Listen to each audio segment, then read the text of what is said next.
The rate hike this year for the post office is pretty crazy. Let's check this out. So the base prices anywhere from 20 cents to $2 to $6.09.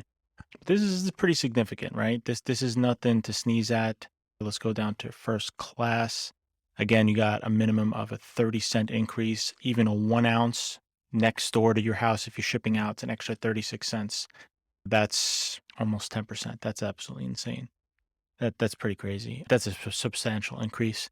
And then over here, just they give some of the highlights. So there's a couple non-standard fees. So if the length of the package on the longest side of the package is greater than 22 inches, which is that's not that big.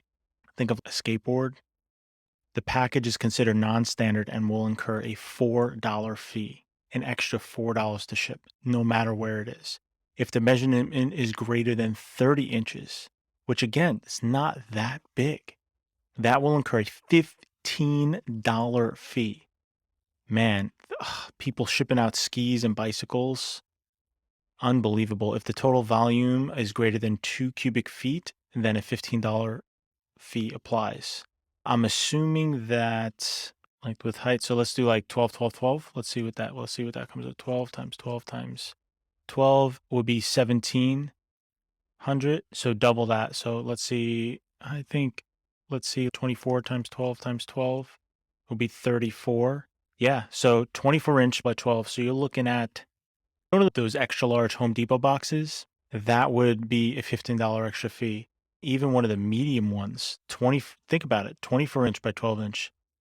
That is, oh my gosh, that's not even that big. A $15 fee applies. That's unbelievable. How to avoid these? This is the funniest part.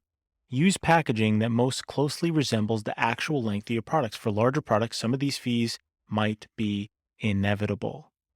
This is insane. Also, this is another crazy thing, dimensional non-compliance fee.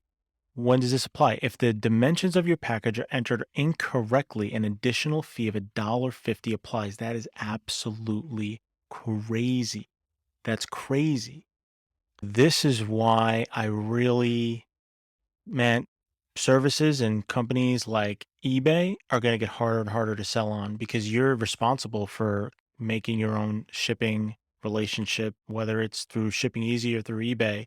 And eBay doesn't seem like they're going to be following these updates. They haven't in the past given you too much of a deal above the commercial base price for the post office. So companies like Mercari, though, or Poshmark or whatnot, are really going to be the places that sellers are going to gravitate towards because they have fixed shipping fees that, and they may go up a little bit over time, but the negotiated rates that they give you and the deals with combined shipping and the rates that you get are far superior than what you'll ever get on your own unless you're literally spending over $1 million a year in shipping. Now, for these larger items, it may just be that you're going to have to go over to UPS or FedEx. And I always said for a while, the post office should have just doubled down on first class and owned that and let go of some of this other stuff. And you see these fees here, maybe they are trying to do that, but goodness gracious. I hope this was helpful. And until next year.